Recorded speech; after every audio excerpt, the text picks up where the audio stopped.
Hey everyone, it's Raj from 3CB Performance. Liverpool's ever-reliable defensive midfielder Fabinho suffered quote left ankle ligament damage on November 27th during the team's 1-1 draw in the Champions League group stages versus Napoli. The team's medical staff announced that Fabinho will miss the rest of 2019 and be re-evaluated after the new year. Manager Jurgen Klopp further commented that the team is unsure of when exactly Fabinho will be back. In this video, I'll shed further light on Fabinho's injury by taking a closer look at the incident and explaining the potential return to play timeline. Fabinho's injury occurred when Napoli's Lozano fell onto the outside of Fabinho's planted left foot. This combination force, termed external rotation and dorsiflexion, results in a high-stress outward twist on the ankle. This mechanism is by far the most prevalent cause for a high ankle sprain, medically termed a quote syndesmotic tear. Additionally, Fabinho immediately grabbed at the outside of his left ankle, which is commonplace following a syndesmotic tear. A syndesmotic tear refers to a group of ligaments, collectively known as a syndesmosis, that sit above the towel curl joint, or TC joint, the joint that most people think of when referring to the ankle. There are four primary stabilizing ligaments that connect the tibia, shin bone, to the fibula, outer lower leg bone, at the distal far end. The anterior inferior tibiofibular ligament, AITFL, interosseous ligament, IOL,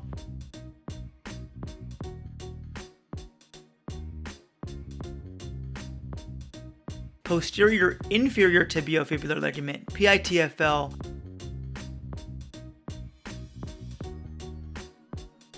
and the deltoid ligament, which sits on the medial inner part of the ankle. However, when Fabinho's ankle was forced into external rotation and dorsiflexion, these stabilizing syndesmotic ligaments likely took on more stress than they could handle and were damaged. If Fabinho does indeed have a high ankle sprain, it's more than likely that he has a grade 1 injury, which involves partial tears of the AITFL, anterior deltoid ligament, and distal IOL.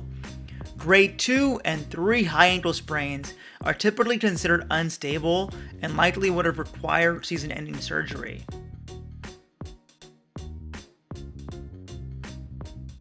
Liverpool's reported timeline of quote out until at least the new year, or approximately 5 weeks, lines up with the profile of a grade 1 high ankle sprain. The research shows that the average return to play RTP timeline for high-level footballers after a grade 1 ankle sprain is typically around 5 weeks, occasionally extending as far as 8 weeks with particularly stubborn cases. Recently, we've seen teams, most commonly in American football, implement expedited return to play protocols, which on average have players back in 13 days. However, these protocols are very much in their infancy, and we don't know the medium or long-term ramifications, with some evidence showing increased risk for re-injury, persistent pain, and severe stiffness. For example, New York Giants running back Saquon Barkley returned just 4 weeks after a high ankle sprain and hasn't looked nearly the same player since. However, it's clear that Liverpool's medical team aren't placing Fabinho into any kind of expedited protocol, and, in fact, the skipper explicitly commented that Fabinho has no set timeline. During my time covering this Liverpool regime's approach to injuries, both medical staff and manager are uniquely in tune with how they balance risk-reward and expectations with players returning from injury, be it Salah, Alisson, Ox, Lallana, and so on.